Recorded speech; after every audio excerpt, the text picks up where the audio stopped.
Bismillah. Baik, bismillahirrahmanirrahim. Assalamualaikum warahmatullahi wabarakatuh.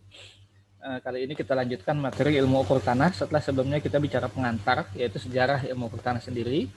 Nah, di situ di pertemuan sebelumnya saya sudah menjelaskan bahwa output dari ilmu ukur tanah adalah peta. Itu yang kita gunakan. Oke, kali ini kita bicara apa jenis-jenis peta yang ada. Jadi kembali mengulang, ilmu ukur tanah adalah bagian dari ilmu geodesi, di mana geodesi sendiri mencakup kajian dan pengukuran lebih luas, tidak sekedar pemetaan dan penentuan posisi di darat, namun juga di dasar laut untuk berbagai keperluan. Juga penentuan bentuk dan dimensi bumi, baik dengan pengukuran di bumi dan dengan bantuan pesawat udara, maupun dengan satelit dan sistem informasinya. Di mana dalam hal ini ilmu ukur tanah didefinisikan sebagai ilmu yang mengajarkan tentang teknik-teknik atau cara-cara pengukuran di permukaan bumi dan bawah tanah dalam areal yang terbatas. Nah, kurang lebih 20 in kali 20 in atau bukan 20 in, 20 mil kali 20 mil atau 37 km kali 37 km untuk keperluan pemetaan dan lain-lain. Nah, itu batas maksimalnya. Biasanya kita bicara yang lebih kecil, yaitu suatu kawasan pembangunan aja. Mengingat areal yang terbatas, maka unsur kelengkungan permukaan bumi dapat diabaikan sehingga sistem proyeksinya menggunakan proyeksi ortogonal, di mana sinar-sinar proyektor saling sejajar atau satu sama lain dan tegak lurus bidang proyeksi. Sedangkan pada peta dapat didefinisikan sebagai gambaran dari sebagian permukaan bumi pada bidang datar dengan skala dan sistem proyeksi tertentu. Dalam hal ini, untuk memudahkan penentuan suatu wilayah, maka bumi dibatasi menjadi garis bujur dan garis lintang. Nah, kalian sudah belajar garis bujur dan garis lintang. Nah, ini garis bujur, vertikal, garis lintang yang horizontal. Nah, sekarang kita masuk ke peta. Jenis-jenis peta dan kegunaannya. Peta itu ada macam-macam, di mana peta sendiri adalah gambaran dari detail yang ada di permukaan bumi yang dipresentasikan di atas bidang datar. Jenis peta sendiri dapat digolongkan berdasarkan skala dan maksud penggunaannya. Jadi dasar penggolongannya bisa berdasarkan skala dan penggunaan peta itu sendiri.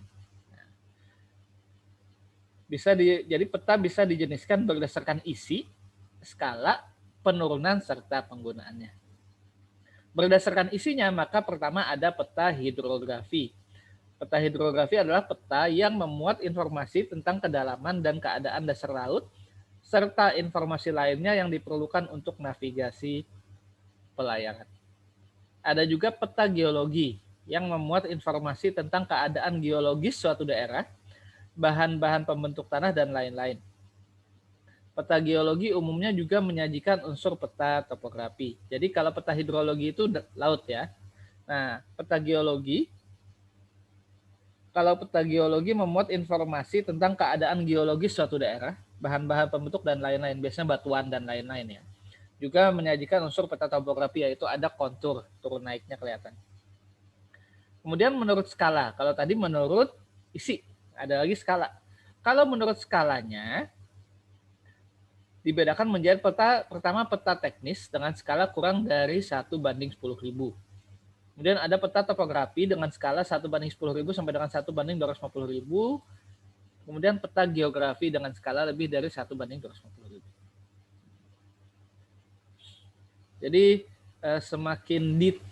semakin kecil skalanya, dia semakin detail karena di zoom lebih ini. Jadi tambah di zoom, skalanya tambah kecil. Peta teknis sendiri maupun peta topografi sangat penting artinya bagi keperluan perencanaan rekayasa, terutama bidang sipil, planologi, dan arsitektur. Bisa juga kita buat, kalau selain peta teknis ini, bisa juga kita bilang peta skala besar itu 1/10.000 atau lebih besar, skala sedang itu 1/10.000 sampai 1/100.000, skala kecil lebih dari 1/100.000. Kalau tanpa skala kurang atau bahkan tidak berguna. Maksudnya gimana? Ya kalau cuma pengen tahu, oh bentuknya gimana sih, oke. Tapi kalau tanpa skala kita nggak bisa menentukan ini kira-kira berapa. Nah, kalau skalanya jelas kita bisa mengukur jarak dari satu tempat ke tempat lain tinggal dipakai benang, ditelusuri atau pakai penggaris, kali skala selesai. Ukurannya berapa? Di senti. Nah, ukur pakai penggaris sekian senti kali selesai. Kalau nggak ada skala itu nggak bisa. Tapi ya bukan berarti tidak berguna sama sekali, tapi kurang ya. Bisa kita lihat, kalau cuma lihat, oh pengen tahu situasinya gimana sih, nah itu bisa di situ. Kemudian jenis peta dan kegunaannya, kalau berdasarkan kegunaannya maka menurut temanya, kalau tadi berdasarkan isi sama skala, sekarang berdasarkan tema. Menurut temanya, peta dapat dibedakan menjadi pertama peta geologi, kedua peta satuan lahan, ketiga peta iklim, 4 peta hidrografi, 5 peta pelayaran atau nautical chart, 6 peta kependudukan, 7 peta tata guna lahan, 8 peta jaringan jalan, 9 peta cadangan bahan tambang, barang tambang dan bahan galian, 10 peta kadaster, 11 peta administrasi pemerintah dan lain-lain. Banyak sekali. Tapi yang sering digunakan ya yang 11 ini.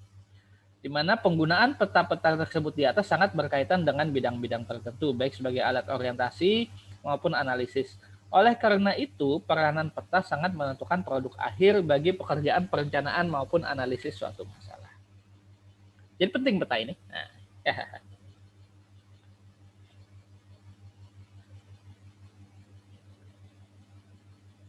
Kemudian, ini kurang lebih aja. Nah, sekarang penulisan skala. Nah, jadi penulisan skala itu ada banyak apa namanya? Ada banyak style ya, banyak model. Ada yang pakai angka perbandingan, misalnya 1:1 juta menyatakan 1 cm di peta sama dengan 1 juta di permukaan bumi. Ada pakai skala perbandingan nilai, misalnya 1 cm untuk 10 kilo. Jadi disebutkan secara jelas di situ. Ada juga skala bar atau skala garis. Nah, ini skala bar atau skala garis contohnya ini. Ini digambarkan dalam peta dan dibagi dalam interval yang sama. Nah, contohnya di sini. Nah, ini 1 mile di sini. Jadi kita ngukur, jadi 1 garis hitam ini adalah 50 mil. Nah, tinggal dilihat 1 garis hitam ini berapa senti, diukur, bawa ke sini. Ini contohnya untuk yang skala garis di situ. Nah, ada lagi berdasarkan penurunan dan penggunaannya. Nah, kalau tadi berdasarkan isi, skala, tema, ini berdasarkan penurunan dan penggunaan. Pertama ada peta dasar, di mana peta dasar digunakan untuk membuat peta turunan dan perencanaan umum maupun pengembangan suatu wilayah. Peta dasar umumnya menggunakan peta topografi. Peta dasar paling gampang apa? Atlas. Nah, kalau kalian dulu sekolah kan di dinding-dinding kelas tuh ada atlas tuh. Atlas itu peta dasar. Dari zoom besar, setelah itu kalau mau kita bikin detail, atlas itu kita zoom. Ya, difokuskan, baru diambil. Jadi atlas peta dasar contoh. Kemudian turunannya adalah peta tematik, yaitu peta yang dibuat atau diturunkan dari peta dasar dan memuat tema-tema tertentu. Ini contoh, peta dasar tadi, peta induk yang saya bilang, ini atlas contohnya. Nah, ya sudah, ini Pulau Sumatera, ini peta induknya. Sekarang kita mau lihat apa? Saya mau bikin peta tematik tentang jaringan jalan Kota Palembang. Kita zoom Kota Palembang, baru kita lihat jaringan jalannya. Ini contoh peta induk. Peta turunan, nanti contoh.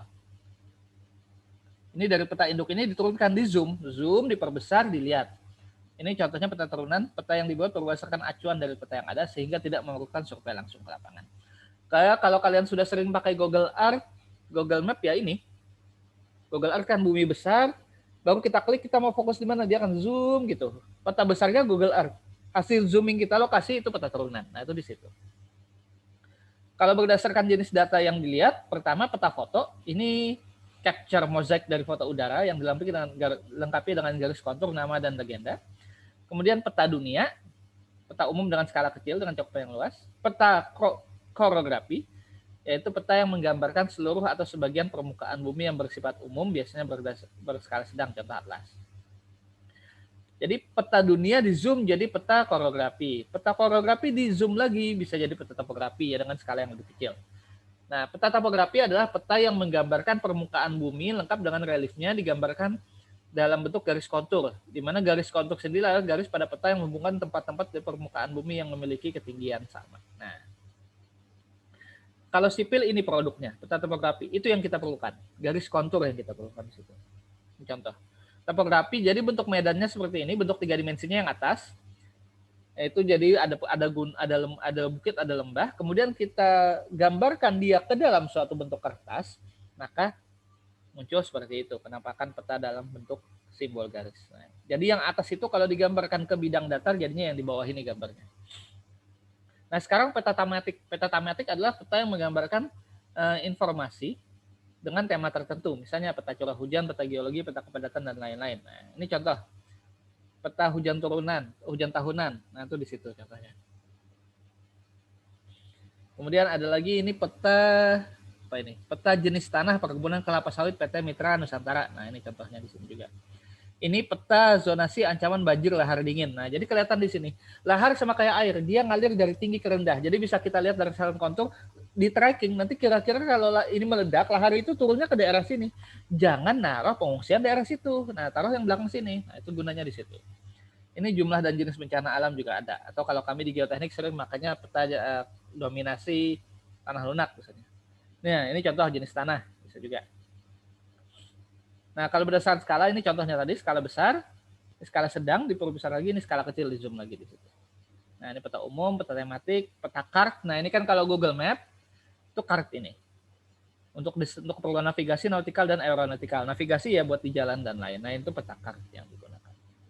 Tapi harus diupdate karena biasanya kan tiap tahun ada perubahan di ruas jalan. Jadi harus diupdate. Nah, kalau berdasarkan maksud dan tujuan, contoh ada peta kadaster. Ini contohnya adalah peta batas tanah. Ada lagi peta tata guna tanah. Nah, ini lokasi tanah di situ. Nah, contohnya itu. Nah, sekarang dalam teknik sipil sendiri apa? Informasi yang terdapat dalam peta, pertama adalah, jadi pentingnya untuk teknik sipil, yang kita perlukan adalah pertama peta itu sebagai miniatur bentang alam dari daerah yang terpetakan. Kemudian, jarak, arah, beda tinggi, dan kemiringan dari satu tempat ke tempat yang lain, itu penting. Jadi kalau kita harus bisa menggambarkan secara sesuai skalatis, jaraknya berapa, beda tingginya berapa. Bisa juga informasi yang didapatkan adalah arah aliran air dan catchment area, itu untuk bidang hidro, terus itu. Kemudian unsur atau objek yang tergambar di lapangan. Misalnya kita bikin bangunan di tanah kosong harus kelihatan apakah ada pohon, terus turun naiknya gimana, dan lain-lain. Untuk menghitung RAB, pembersihan lahan penting. Kemudian perakiraan luas suatu wilayah, posisi suatu tempat secara relatif, jaringan jalan, penggunaan lahan, dan lain-lain. Nah, ini adalah fungsi pentingnya ilmu ukur tanah, terutama peta dalam dunia teknik. Oke, sekian untuk materi kali ini. Insya Allah kita ketemu lagi di materi selanjutnya. Terima kasih. Assalamualaikum warahmatullahi wabarakatuh.